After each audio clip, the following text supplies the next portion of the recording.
السلام علیکم سامعین، میں ہوں خرم شاہ اور ہم آج بات کریں گے اردو زبان کے بنیادی قواعد کے حوالے سے یعنی گرامر کے حوالے سے۔ سامعین، مرزا داغ نے تو کہہ دیا تھا کہ نہیں کھیل اے داغ یاروں سے کہہ دو کہ آتی ہے اردو زبان آتے آتے۔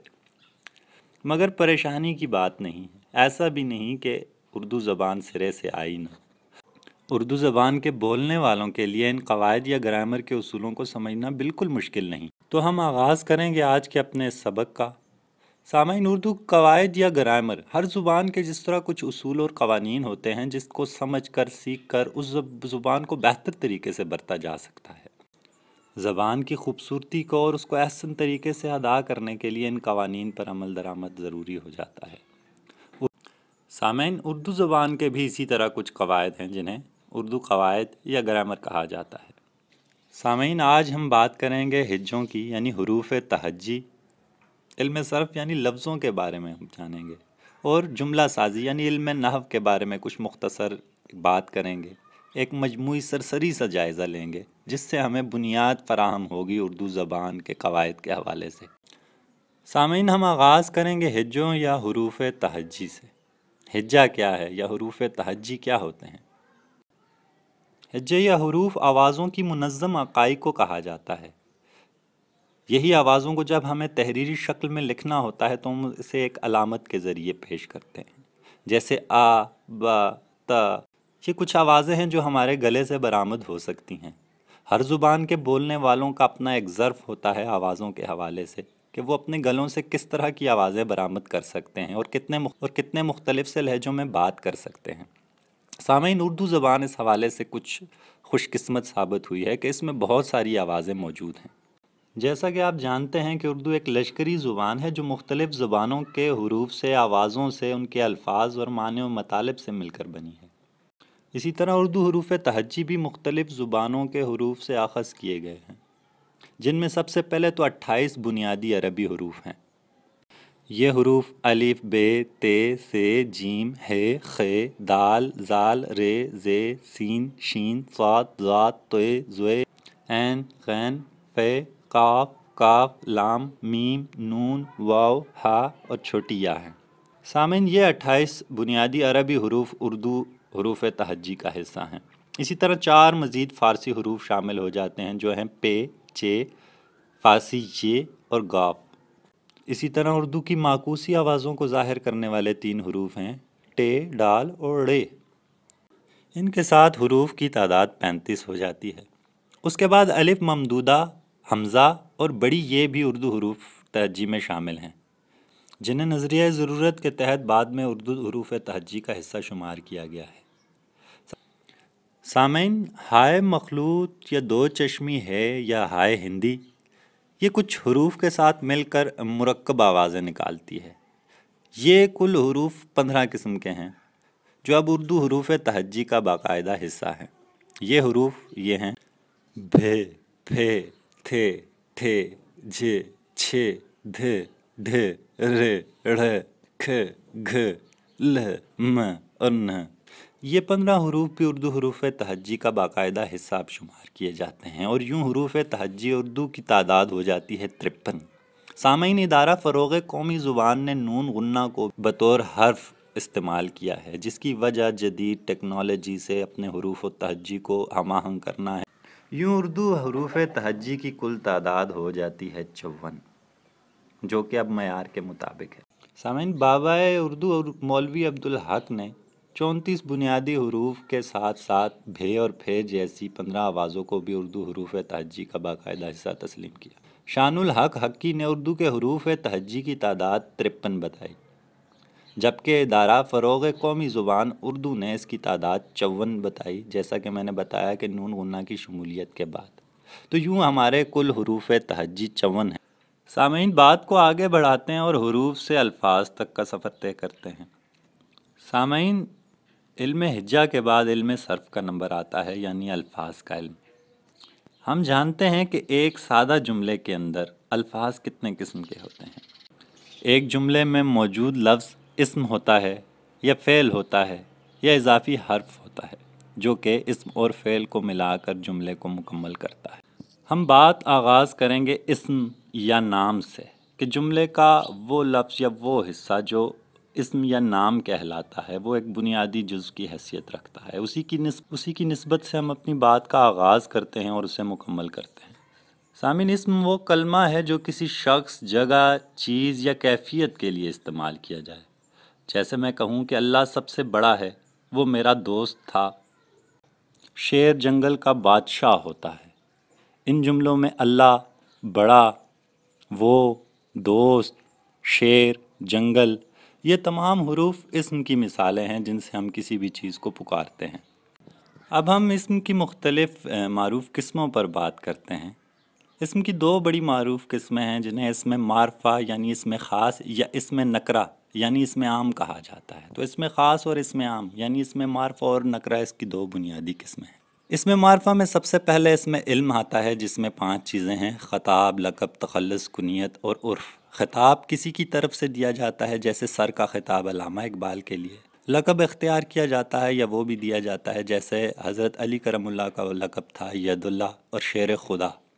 یوں ہی تخلص، شاعر شعر میں جو اپنے نام کے بجائے نام استعمال کرتا ہے اسے تخلص کہا جاتا ہے۔ سامعین، کنیت جو ہے وہ اپنے والدین یا بچوں کی نسبت سے نام رکھا جاتا ہے، جیسے ابو لہب بیٹے کی نسبت سے نام ہے کہ لہب کا باپ، ایسا ہی بنت زہرا یعنی زہرا کی بیٹی، تو ایسے نام کنیت کہلاتے ہیں۔ اسی طرح عرف یا عرفیت، کوئی بندہ اپنے نام کے علاوہ کسی نام سے مشہور ہوتا ہے، وہ اس کا عرف یا عرفیت کہلاتا ہے۔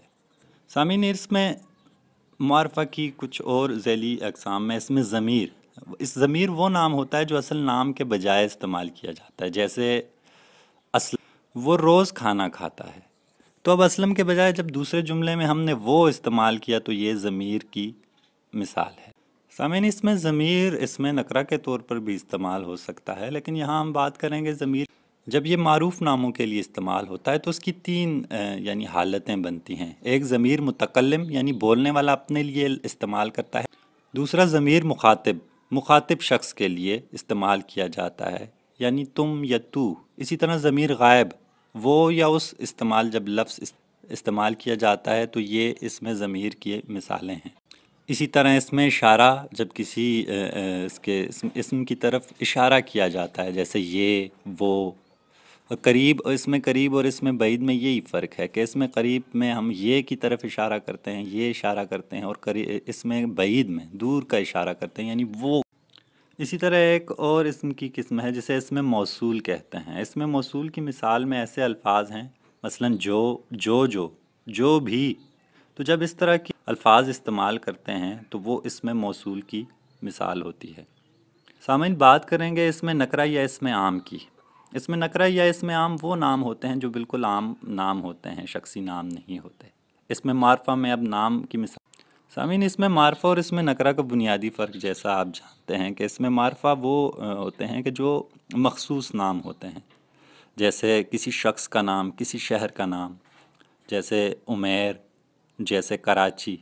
لیکن اسم نکرہ عام نام ہوتے ہیں، اس میں کراچی کے بجائے شہر استعمال کیا جاتا ہے، اور مخصوص نام کے بجائے لڑکا، لڑکی، مرد، یہ سارے اسم نکرہ یا اسم عام کی مثالیں ہیں۔ اسم نکرہ کی کچھ اقسام ہیں جن پر ہم بات کرتے ہیں۔ اسم نکرہ کی کچھ بڑی مثالیں جیسے اسم آلہ، کسی چیز کا نام، کسی آلے کا نام، جیسے کمپیوٹر، جیسے کلہاڑی وغیرہ۔ دوسرا اسم صوت، آوازوں کے نام، جیسے مرغی کٹ کٹ کرتی ہے، چڑی چوں چوں کرتی ہے، تو یہ کٹ کٹ اور چوں چوں کی مثالیں اسم صوت ہیں۔ اس طرح اسم تصغیر، کسی لفظ سے چھوٹا لفظ بنانا، جیسے گھر سے گھروندہ، کتاب سے کتابچہ۔ اسم مکبر اسم تصغیر کا مخالف ہے، یعنی کسی چھوٹی چیز سے بڑی بنانا، جیسے شاہ سے شہنشاہ کہنا، تو یہ اسم مکبر کی مثال ہے۔ اسی طرح اسم ظرف وہ اسم ہوتا ہے جس میں زمان و مکان یعنی جگہ اور وقت کا تعین ہوتا ہے۔ اسم ظرف زمان اور اسم ظرف مکان، اس کی 2 قسمیں۔ اسم ظرف زمان میں زمانے کا نام ہوتا ہے، جیسے صبح، دوپہر، شام، سال، اور اسم ظرف مقام میں جگہ کا تعین یا مقام یا نام استعمال ہوتا ہے، آسمان، جیسے زمین، جیسے، اور اس طرح کی کسی بھی جگہ کا نام استعمال کیا جائے تو وہ اسم ظرف مکان کی مثال ہوگی۔ سامعین، کچھ اور معروف قسمیں بھی ہیں، جیسے اسم جمع ہے، جب فوج لفظ استعمال کرتے ہیں تو اس اسم کو اسم جمع کہتے ہیں۔ پھر اس میں نکرہ میں اس میں صفت کی کچھ اقسام آ جاتی ہیں، جیسے ذاتی، کسی شخص کو ذہین کہنا یا بہادر کہنا صفت ذاتی ہے۔ یہ صفت ذاتی بھی 3 قسم کی ہے، جن کو صفات تفضیلی کہا جاتا ہے، جس میں سب سے پہلے صفت نفسی ہے، کسی کو ذہین کہنا، بہادر کہنا۔ دوسری صفت بعض ہے، یعنی عمیر ابراہیم سے ذہین ہے۔ اور تیسرا صفت کل، یعنی عمیر سب لوگوں سے ذہین ہے، تو یہ صفت کل کہلاتی ہے۔ یوں ہی صفت نسبتی ہوتی ہے، جیسے بادشاہ کا بیٹا۔ صفت عددی یعنی 5 کلو آم۔ صفت معین، جب طے کی جاتی ہے کسی چیز کی صفت کہ وہ کتنا بہادر یا کتنا ذہین ہے۔ یوں ہی صفت مقداری ہے کہ جب میں کہتے ہیں کہ 50 لوگ یا 5 کلو آم، تو یہ اسم جو ہے وہ اسم مقداری کہلائے گا۔ ایک بات پر غور کیا ہوگا کہ اگر ان اسموں کے نام یعنی لفظوں کے مطلب پتہ ہوں تو ہم ان کی تعریف بآسانی کر سکتے ہیں، تو یہ ایسی کوئی مشکل چیز نہیں ہے۔ سامعین، اسم آپ سمجھ گئے ہوں گے۔ اس کے بعد دوسرا نمبر آتا ہے فعل پر بھی سرسری سی نگاہ ڈالتے ہیں کہ فعل وہ کلمہ ہوتا ہے یا وہ لفظ ہوتا ہے جس میں کسی کام کا کرنا، ہونا یا سہنا پایا جاتا ہے۔ جیسے عمیر گھر آیا، اس نے مجھے مارا، تو آیا اور مارا یہ فعل کی مثالیں ہیں۔ فعل کی اقسام کے بارے میں ہم بات کریں تو معنوں کے اعتبار سے فعل کی کچھ قسمیں ہیں، جیسے فعل لازم۔ فعل لازم کی کیفیت فعل تام جیسی ہوتی ہے۔ فعل لازم وہ ہے جو فاعل سے مل کر جملہ مکمل کرے، جیسے اکرم جاگا۔ اکرم فاعل ہے اور اس کے ساتھ جاگا لگا دیا گیا اور بات مکمل ہو گئی، تو وہ فعل جو صرف اپنے فاعل کے ساتھ مل کر بات مکمل کرے فعل لازم کہلاتا ہے۔ اسی طرح فعل متعدی، جب فاعل اور مفعول دونوں کی ضرورت پڑے، جیسے اکرم نے نماز پڑھی، تو اس میں نماز کا ہونا بھی اکرم کے ساتھ ضروری ہے اور پڑھنا اصل فعل ہے، تو یوں بات مکمل فاعل اور مفعول کی موجودگی میں۔ فعل تام وہ ہوتا ہے جو فعل ناقص یعنی ہے یا تھا کے بغیر جملے کو بات کو مکمل کر دے، جیسے وہ جاگا، پڑھی وغیرہ۔ اسی طرح فعل ناقص جو جملے کے آخر میں عام طور پر ہے اور تھا جیسے الفاظ آتے ہیں، یہ فعل ناقص کی مثالیں ہوتی ہیں جن کا کام صرف جملے کو مکمل کرنا اور اس کے زمانے کا تعین کرنا ہوتا ہے۔ امدادی فعل اور تمیز فعل بھی افعال کی ذیل میں آتے ہیں، جن پر ہم بات کرتے ہیں ذرا تفصیلی۔ سامعین، امدادی فعل اور تمیز یا متعلق فعل ایک علیحدہ سوال کی حیثیت رکھتا ہے، اس لیے ہم نے یہاں اس کو ذرا سا علیحدہ اس پر بات کرنے کی صحیح کی ہے۔ امدادی فعل کیا ہوتا ہے؟ یہ وہ فعل ہوتا ہے جو اصل فعل کے بعد استعمال ہوتا ہے اور اصل فعل کی مدد کرتے ہوئے بات میں تکمیلیت اور شدت پیدا کرتا ہے۔ جیسے اس نے شیر کو مارا کی بجائے اس نے شیر کو مار ڈالا۔ اس مثال میں مارنا کے ساتھ ڈالا لفظ کا استعمال امدادی فعل کی مثال ہے۔ مزید مثالیں دیکھیے۔ اس نے میچ کھیل لیا، اکبر نے مجھے قلم ڈھونڈ دیا۔ ان مثالوں میں کھیلنا اور ڈھونڈنا کے ساتھ ساتھ لینا فعل سے لیا اور دینا سے دیا کا استعمال امدادی فعل کی مثال ہے۔ تمیز یا متعلق فعل کیا ہوتا ہے؟ جیسا کہ اس کے نام سے واضح ہے کہ جو فعل کی حالت میں تمیز کرے، مثلا وہ فعل جو اصل فعل کے ساتھ مل کر فعل کی اور زمانے میں تمیز کرتا ہے اور بات کو مکمل کرتا ہے۔ جیسے وہ کرکٹ کھیلتا ہے کی بجائے اگر جملہ یوں لکھا جائے، وہ اکثر کرکٹ کھیلتا ہے، وہ بعض اوقات کرکٹ کھیلتا ہے، وہ کبھی کبھی کرکٹ کھیلتا ہے۔ ان جملوں میں اکثر، بعض اوقات اور کبھی کبھی جیسے الفاظ تمیز یا متعلق فعل کی مثالیں ہیں۔ عزیز سامعین، بات کو آگے بڑھاتے ہیں اور فعل سے حرف تک کا سفر کرتے ہیں۔ یہ حرف جملے کے اندر موجود وہ لفظ ہوتا ہے جو نہ اسم ہوتا ہے نہ فعل ہوتا ہے، بلکہ اسم اور فعل کے ساتھ مل کر اپنے پورے معنی ظاہر کرتا ہے۔ جیسے اس نے کہا، ہم پہ خدا کے بے شمار احسانات ہیں۔ حضرت عمر کے زمانے میں شیر اور بکری ایک گھاٹ پر پانی پیتے تھے۔ ان مثالوں میں کے، ہیں، تھے جیسے الفاظ حروف کی مثالیں ہیں۔ انگریزی میں حرف کو پارٹیکل کہتے ہیں۔ سامعین، کچھ معروف قسم کے حروف جو ہیں وہ استعمال کیے جاتے ہیں، جن کی بات کرتے ہیں مختصراً۔ 12 قسم کے کچھ معروف حروف ہیں، جیسے پہلا حروف ہے جار، کا، کے، کی، کو، تک، پر، سے، تلک، اوپر، نیچے، درمیان، ساتھ وغیرہ۔ حروف عطف 2 لفظوں یا جملوں کو جوڑنے کا کام کرتے ہیں، جیسے اور، واو، نیز، پھر، بھی وغیرہ۔ اسی طرح حروف شرط، اگرچہ، گر، جوں، جب تک، یہ الفاظ جو ہیں یہ حروف شرط کہلاتے ہیں۔ حروف ندا میں کچھ الفاظ ہیں جو پکارے جاتے ہیں، مثلا ارے، ابے، او، اجی وغیرہ۔ حروف تعصب دیکھیے، افسوس، صد افسوس، ہائے ہائے، آہ۔ اسی طرح حروف تشبیہ، مثل، مانند، کی طرح، جیسے۔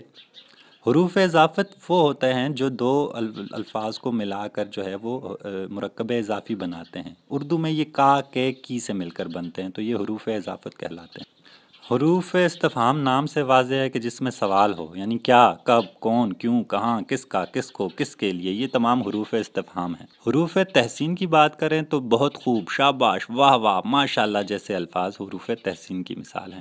تحسین کے بعد نفرین یا نفرت آتا ہے، تو ایسے ہی ہزار لعنت، لعنت، پھٹکار، آہ تھو، چھی چھی، ایسے الفاظ حروف نفرین میں آتے ہیں۔ حروف علت جو کسی کی وجہ بیان کریں بات کی، کیونکہ، اس لیے، لہٰذا، تاکہ، بئی وجہ جیسے حروف جو ہے حروف علت کی مثال ہیں۔ اور آخر میں حروف بیان، ایسے حروف جو کسی وضاحت کے لیے استعمال کیے جائیں، کہ، یعنی، یہ الفاظ حروف علت کی مثال ہیں۔ سامعین، بات کو مزید آگے بڑھاتے ہیں اور حروف سے جملوں تک یعنی علم نحو کی بات کرتے ہیں، جملے کی بناوٹ کی بات کرتے ہیں۔ سامعین، الفاظ کا وہ مجموعہ جس سے مکمل بات سمجھ آ جائے جملہ کہلاتا ہے۔ جیسے یہ جملہ جو میں نے ابھی پڑھا جو فل سٹاپ سے ختم ہو گیا، یہ ایک مکمل جملہ ہے۔ جملے کی دو بڑی اقسام ہوتی ہیں، لیکن ان اقسام کو سمجھنے سے پہلے اس کے دو اجزاء سمجھنا ضروری ہیں، جسے آپ بائیں طرف دیکھ سکتے ہیں کہ جملے کے دو حصے ہوتے ہیں، ایک مسند الیہ اور ایک مسند۔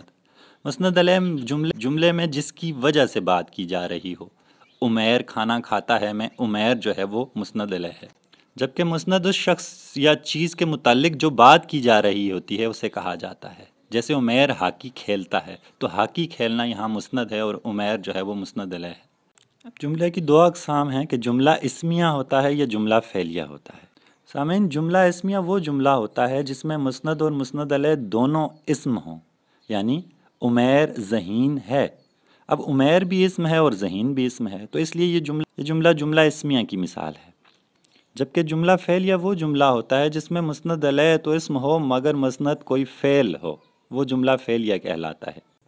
ارشاد نماز پڑھتا ہے، اس جملے میں مسند الیہ اسم یعنی ارشاد ہے، اور نماز پڑھنا ایک کام یعنی ایک فعل ہے، تو یہ جملہ فعلیہ کی مثال ہے۔ سامعین، مرکب جملے یا استدراکی جملے، یہ کچھ جملوں کی اقسام ہیں جن میں ایک سے زیادہ جملوں کو آپس میں جوڑا جاتا ہے، جبکہ، اور، واو، نیز ایسے جملوں سے جوڑا جاتا ہے۔ اور یاد رکھیے کہ ایسے الفاظ سے، واو، اور، نیز وغیرہ سے کبھی بھی کوئی جملہ آغاز نہیں ہوتا ہے، یہ ہمیشہ دو جملوں کو جوڑنے کے کام آتا ہے۔ سامعین، ہم نے اردو گرامر پر ایک سرسری نظر ڈالی، ایک جائزہ لیا۔ آج کے پروگرام میں ہم نے کیا کچھ لیا اس کی دہرائی کرتے ہیں۔ تو آج ہم نے پہلے بات کی ہجے یعنی حروف تہجی کی، اس کے بعد ہم نے اسم پر بات کی، اس کی مختلف حالتوں پر بات کی، پھر یہ جملہ سازی کے اندر ہی فعل، امدادی فعل اور تمیز فعل وغیرہ پر ہم نے بات کی، پھر حرف پر بات کی جو اسم اور فعل کو ملا کر جملے کو مکمل کرتا ہے، اس کے بعد ہم نے جملوں پر بات کی اور مختصراً مرکب جملوں کی بات کی۔ سامعین، یہ اردو زبان کے حوالے سے ہمارا آج کا درس تھا۔ ہمارے اگلے موضوعات میں رموز اوقاف، روزمرہ محاورہ، ضرب المثل، علم بیان یعنی تشبیہ، استعارہ وغیرہ، اور علم بدیع یعنی مختلف صنعتوں پر بات کی جائے۔ تو سامعین، ہمارے ساتھ جڑے رہیے اور اردو زبان کو سیکھتے اور سکھاتے رہیں۔ اللہ حافظ۔